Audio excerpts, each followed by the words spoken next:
Hello 10th class students, నేను మీ Karunakar Sai. English exam శనివారం నాడు జరగాల్సిన ఇంగ్లీష్ ఎగ్జామ్ అంటే మార్చి 21 శనివారం నాడు జరగాల్సిన ఇంగ్లీష్ ఎగ్జామ్ పోస్ట్‌పోన్ అయింది.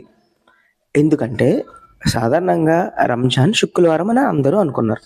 అయితే నిన్న నైట్ గురువారం రాత్రి నెలవంక కనిపించకపోవడం వల్ల రంజాన్‌ని వాళ్ళు శనివారానికి మార్చుకున్నారు.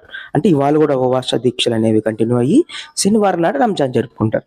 సో అందుకోసం శనివారం జరగాల్సిన ఇంగ్లీష్ ఎగ్జామ్ ఏదైతే ఉందో ఏప్రిల్ 2 మార్చడం జరిగింది.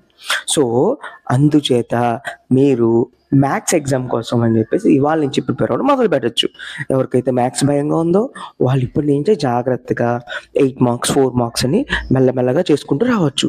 సో గుర్తుపెట్టుకోండి, ఎగ్జామ్ పోస్ట్‌పోన్ అయింది. మంచిగా మ్యాథ్స్‌కి టైం దొరికింది. బాగా ప్రిపేర్ అవ్వండి. ఇలాంటి మంచి మంచి లేటెస్ట్ న్యూస్‌ల కోసం మన ఛానల్‌ని ఫాలో చేయండి, లైక్ చేయండి. ఏమైనా డౌట్ ఉంటే కామెంట్ చేయండి, నేను మీకు రిప్లై ఇస్తాను. Okay, thank you, bye bye. నేను మీ కరుణాకర్ సాయి, మనది శ్రీ సాయి ట్యుటోరియల్స్. అండ్ మర్చిపోయి చెప్పడం, మన ముస్లిం సోదరులందరికీ రంజాన్ శుభాకాంక్షలు. Bye bye.